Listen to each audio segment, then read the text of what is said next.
Hi! Welcome to this part of my review featuring the Goblin Slayer TRPG.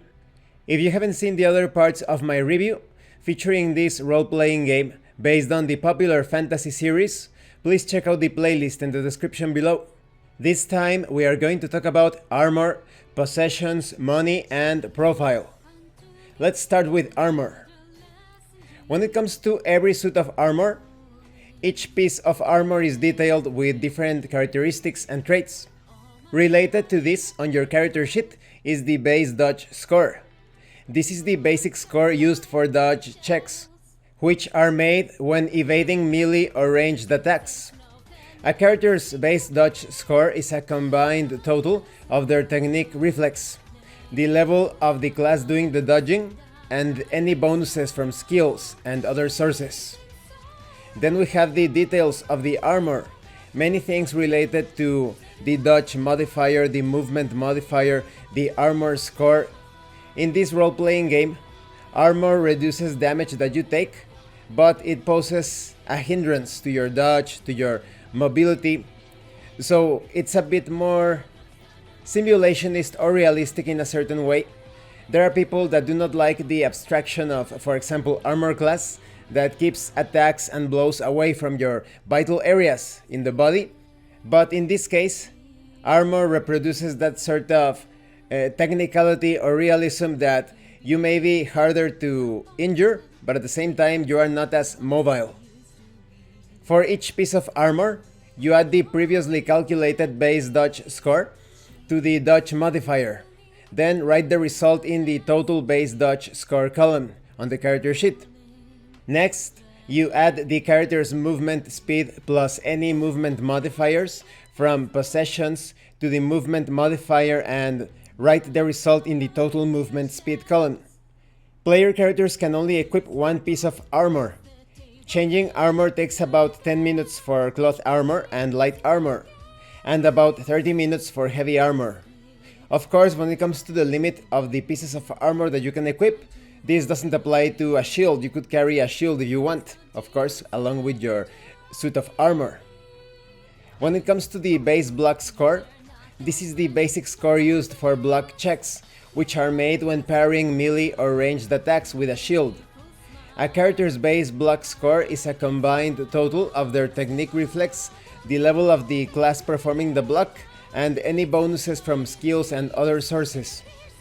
Now here I think the simulation fails a bit, because block is not the same as parry. For those of you that are already experienced when it comes to matters of combat, you know that parry is basically like a deflection or deviating or moving aside the attack of the opponent, while blocking is just presenting the surface to resist the blow. Now when it comes to shield details, you use this section to keep track of the shield the character has equipped. You refer to the shield information in the shield list of the rulebook to fill in the shield name, the stealth and effects columns, etc. We will go further into details about this in other parts of the review. For each shield, you add the previously calculated base block score to the shield's block modifier, then write the result in the total base block score column. Player characters can only equip one shield at a time. Shields that are not equipped are considered to be in the character's inventory, and switching between them requires the use of a main action. Now concerning possessions and money, possessions are pretty much anything that you are carrying in your backpack, in your pouches, in the different bags and strapped to your containers, etc. These are basically items that you cannot reach easily during combat. They are pretty much anything that is not currently equipped as a weapon, armor, or as a shield. There are certain items that decrease movement speed while in possession of them. The total of all penalties to movement speed from all items in a character's possessions is called their possession movement modifier. A space to keep track of a character's possession movement modifier is provided in the armor section of the character sheet. Now when it comes to money, there is a section on the character sheet to keep track of this, of course. As a general rule, you record this as a number of silver coins, but you can feel free to carry other coinage such as gold coins or great gold coins.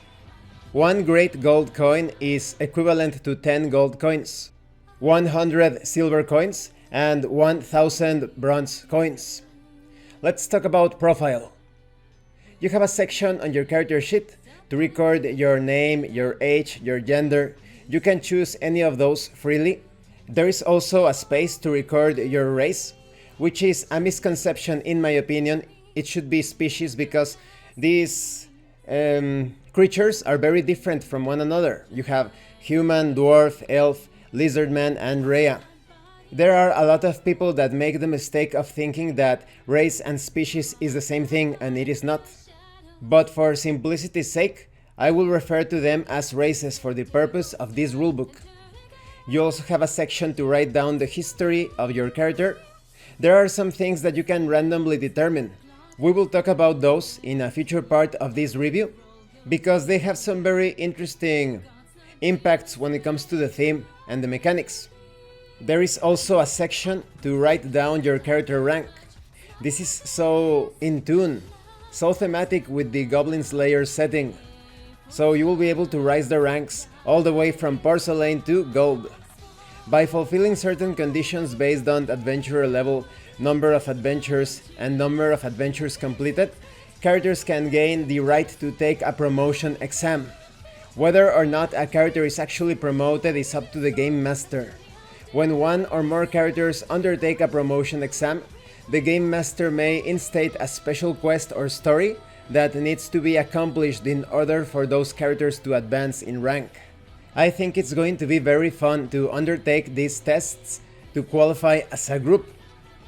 You also have a section to write down the completed adventures, of course, for this purpose, and a physical traits section.